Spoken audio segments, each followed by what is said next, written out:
thing, objective or scope of audit of financial statement, responsibility of auditor, responsibility of management, then identification of applicable financial reporting framework for preparation of financial statement, and fifth is reference to expected form and content of any report to be issued by the auditor.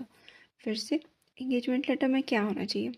सबसे पहले तो उसका objective होना चाहिए कि वो क्यों है, स्कोप होना चाहिए कि वो क्या क्या कंटेन कर सकता है, सेकंड पॉइंट में होना चाहिए कि मेरी रिस्पॉन्सिबिलिटी क्या है, रिस्पॉन्सिबिलिटी ऑफ ऑडिटर, देन तुम्हारी रिस्पॉन्सिबिलिटी क्या है, रिस्पॉन्सिबिलिटी ऑफ मैनेजमेंट, फोर्थ में होना चाहिए identification of applicable financial reporting framework for preparation of financial statement, financial statement को प्रिपेयर करने के लिए कौन सा applicable financial reporting framework use हुआ है उसको आइडेंटिफाई करना होगा।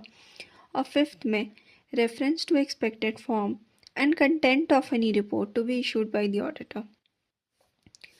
ये हो गया 5 points. Next is if management और TCWG impose a limitation on scope of auditor's work in terms of audit engagement. An auditor believes that limitation will result in disclaiming an opinion on financial statement. Auditor shall accept such a limited engagement. Shall not accept such a limited engagement. ये वाला पहले भी पढ़े थे कि अगर कोई management कुछ ऐसा लिमिटेशन इम्पोज करने का कोशिश करता है जिसका पता है कि ऑडिटर को कि इस लिमिटेशन की वजह से वो वैसे भी डिस्क्लेमर ऑफ ओपिनियन देगा, तो फिर उसको ऐसा लिमिटेड engagement एक्सेप्ट नहीं करना चाहिए। Now, what are the circumstances that may warrant the revision in terms of audit engagement?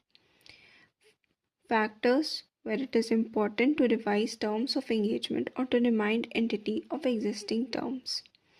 First thing, any indication that entity misunderstands the objective and scope of audit.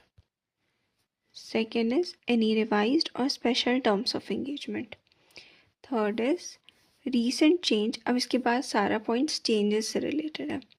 एक हो गया recent change in senior management, फिर हो गया significant change in ownership, फिर हो गया significant change in nature and size of entity's business, then change in legal or regulatory requirements, then change in financial reporting framework adopted in preparation of financial statement, and last is change in other reporting requirements. Repeating again, कब revision का ज़रूरत होता है? सबसे पहला अगर misunderstanding हो गया हो मैनेजमेंट और ऑडिटर के बीच में, जब ऑडिटर को लगता है कि एंटिटी कुछ मिसअंडरस्टैंडिंग